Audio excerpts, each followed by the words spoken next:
David Cronenberg's got a new movie out, and while I wasn't a huge fan of his previous one, Crimes of the Future, I went in this one with my expectations fairly low, not knowing anything about the plot beyond that all of the kind of copy said that it was really him dealing with the passing of his wife from a few years ago, and this could even be his most personal project ever.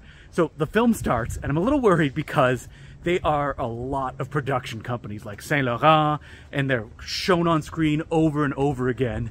And it started to make me think of even like the big mainland Chinese blockbusters and all of the companies that need to come together to make even a small film like The Shrouds, the new David Cronenberg one. But then as it played and the story started to become clear, I realized, man, this is almost like commentary on itself.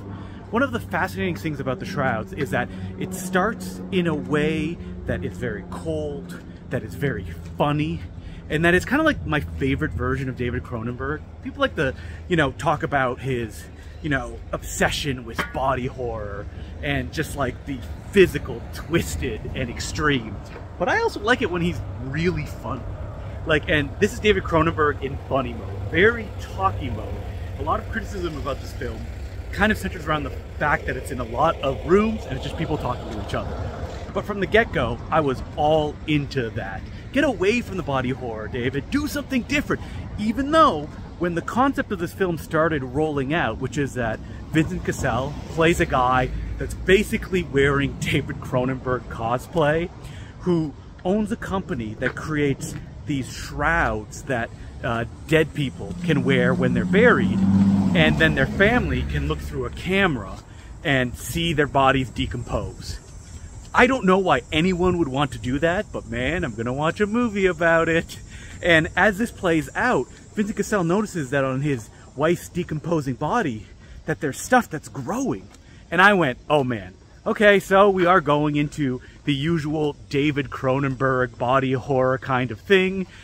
But instead, what it ends up being is a vast conspiracy that, at the end of the day, doesn't really matter in how it plays out, and the film is almost disinterested in that.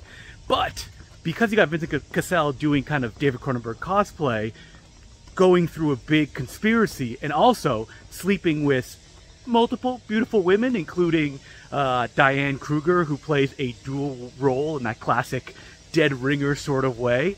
So with that in mind, as a friend pointed out near the end of the screening, boy, this feels kind of like a Neil Breen film. I mean, that makes it sound like it's shoddily made, which I don't think it is. I think it's actually fairly visually beautiful.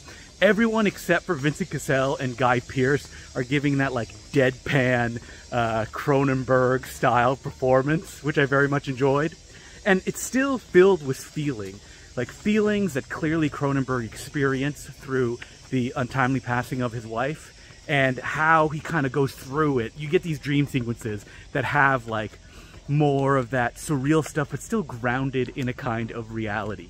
I was surprised how dismissed this movie was, or maybe not dismissed, more like not well received when it played at Cannes, because this is kind of what I want to see from Cronenberg, him exploring different avenues. Now, the conspiracy stuff is very much like his novel Consumed, so if you read that and you didn't like it, you probably won't like this, but I feel it's kind of like remnants of I think it was after Eastern Promises, there was talk he was going to do a big conspiracy thriller that was going to be a major budget picture starring Denzel Washington, and never really came through. And you can feel that that was always a Cronenberg obsession, and seeing it here in film, and it's always existed all the way into like Videodrome and What is the Nature of Reality and stuff like Existence, but here it's just very much more pristine. And when it's tied to the humor, and Vincent Cassel giving, really the only kind of performance Vincent Cassel can give. And I got something that, as I leave the cinema, like the Neil Breenish qualities is what were stuck in my mind as I was playing, but it's more of the more deeply felt stuff that will stick with me.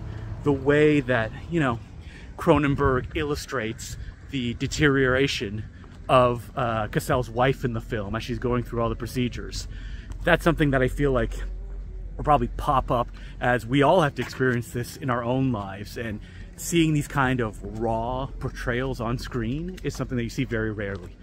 Again, this is not going to be a big Cronenberg crossover hit, but he doesn't really need that anymore, especially with like Saint Laurent is footing the bill on this one. And I hope he continues kind of down this avenue, following his obsessions, but still doing things that are distinctly Cronenberg in their execution.